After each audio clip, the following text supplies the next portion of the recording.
Welcome to the Friday edition of Crystals of Experience from your host kumar Bala, and this is the final and fifth part of industrial relations discussion, which we have had from last Monday to today, Friday, on the various aspects because of the interest shown by one and all on the agreement between the management of Samsung Electronics and its workers and their representatives in Sri Perumbudur.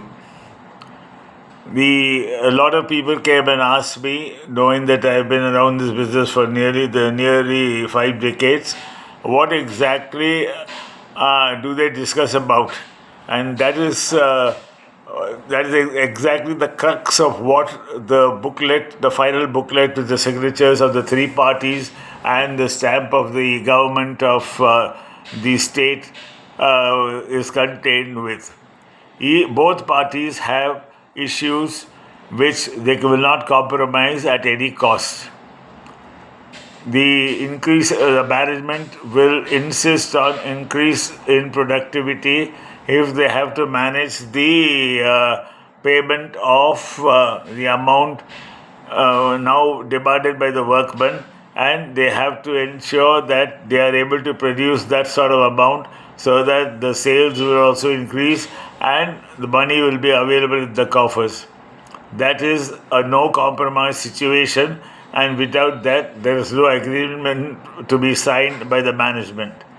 Apart from things like that, there is also discipline in the workshop and productivity and participating in important programs like safety, quality, and other aspects, and learning new skills and being made versatile by being going to transfer to various departments so that they don't sit like an island in one place but are maneuverable, and during shortage of manpower they can take over and run the show without any difficulty.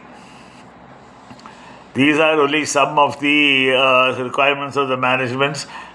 Discipline and hard work and productivity has to be maintained at the same level without any fluctuation.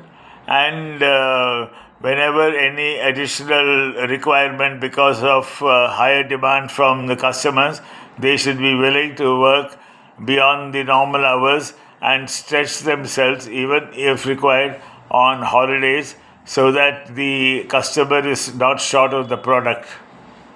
On the other hand, if we talk about the union and the workmen, the first demand, of course, is the wages.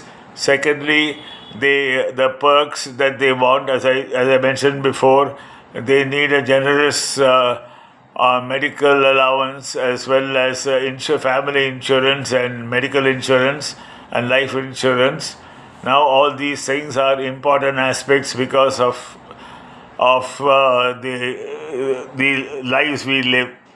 Again, the transportation, which was once a luxury, is now become an essential, and traveling long distances, especially from the city to the industrial area, has made it mandatory that the transport is made available, and that is hardly a subject of discussion. Maybe how much the workman has to shell out with the growing costs of transport and petrol, that is a subject of discussion to be agreed on both parties. Again, the workmen will have demands like uh, increase in DNS allowance as and when required, so that the cost of living is taken care of. That, of course, is a major subject by itself by the Industrial Engineering Department, and with the help of the Labour Department, who come forward with the DNS allowance points of the cost of living in index. With that is also a major subject of discussion, but an understanding has to be reached so that the wages either don't shoot sky high or rocket below the ground. It should be a livable wage and a fair wage.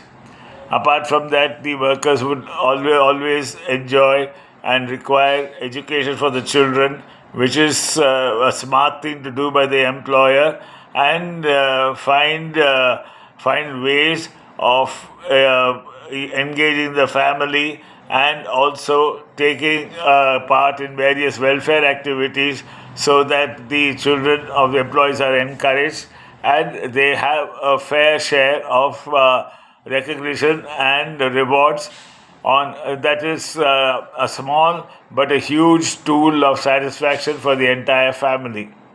There are multi other aspects which have to be discussed, but basically I'm covering these so that a person who is hearing it for the first time can understand and comprehend exactly what goes on for discussion for a month and which will affect a company and its employees, up to thousands of them, for the next 3 years, the period of the agreement.